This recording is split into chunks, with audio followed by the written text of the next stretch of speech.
일명 칼치기 운전, 글자 그대로 흉기와도 같은 난폭 운전입니다. 1년 전쯤 경남 진주에서는 칼치기 차량 때문에 고3 학생이 버스에서 넘어져 사지마비가 됐습니다. 가해 운전자는 1심에서 금고 1년형을 선고받았는데 피해 가족들은 너무하다며 국민청원을 올렸습니다. 보도에 정지주 기자입니다. 이른바 칼치기라고 합니다. 차와 차 사이를 급하게 또 빠르게 통과해서 추월하는 불법 주행이죠. 공간 부족합니다. 심지어 깜빡이라고 하는데요. 방향 지시 등 켜지 않는 경우도 있습니다. 당하는 차량 그야말로 속수무책입니다. 지난 2019년 12월 경남 진주의 시내버스가 그랬습니다. 막 출발하려던 순간 SUV 차 한 대가 갑자기 끼어들고요.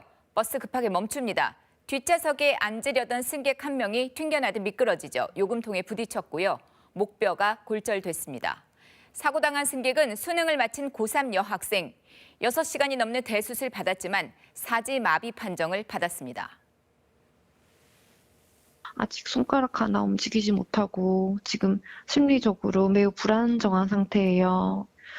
언제 낫는다는 확신도 없고 평생 누워 지내야 된다는 그런 생각으로 동생이 지금 많이 힘들어하고 있거든요. 사고만 아니었다면 대학생이 됐을 겁니다. 하지만 모든 게 멈췄죠. 병상에 누운 지 벌써 1년째입니다. 본인도 힘들 텐데 어머니한테 미안하다 이렇게 말을 했다는데요. 그걸 보는 가족들 가슴이 미어집니다. 그리고 얼마 전 1심 판결 나왔습니다. 검찰은 가해 운전자 A씨에게 징역 4년을 구형했지만 1심 법원은 금고 1년형을 선고했습니다. 자동차 보험에 가입을 했고 형사처벌 받은 전력이 없다는 점이 참작이 됐다죠. 현행법상 사망자나 중상자가 발생하는 교통사고를 내면 5년 이하의 금고 또는 2천만 원 이하의 벌금에 처해집니다. 다만 약물이나 음주로 인한 사고가 아니라면은 1, 2년 정도의 금고형이 일반적이라는데요. 사람이 평생 동안 누워 지내야 되는데 겨우 금고 1년하고 되겠느냐. 그래서 피해자들의 아픔과 그리고 법원의 눈높이가 상당한 차이가 있음을 보여주는 판결이라고 할 수 있겠습니다. 피해자 가족들 청와대 국민청원 올렸습니다. 운전자 A씨에 대해서 엄중 처벌을 호소하고 있는데요. 동생은 꿈 한번 펼쳐보지 못한 채 기약 없는 병원 생활을 하고 있는데 가해자는 1년이 되도록 진심 어린 사과조차 하지 않았다고 하죠. 그렇게 동생은 학생증 대신에 중증 장애인 카드를 받게 됐다. 이 해당 청원에는 21만 1000여 명이 동의를 했습니다. 그리고 청와대가 답변을 내놨습니다. 피해자와 가족에게 일단 위로의 말을 전했고요. 교통 안전을 더 챙기겠다며 대책도 내놨습니다.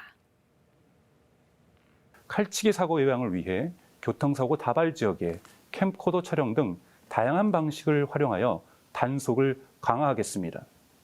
또한 공익신고 활성화로 운전자 경각심을 높이겠습니다. 이와 함께 버스 이용자의 안전을 지킬 수 있는 방안도 찾겠다고 밝혔습니다. 교통 상황으로 인해 급정거하거나 눈비 등으로 인해 내부 바닥이 젖어 미끄럼 사고가 발생할 수 있으므로 시내버스 바닥에 미끄럼 방지 테이프를 부착하는 방안도 강구하도록 하겠습니다.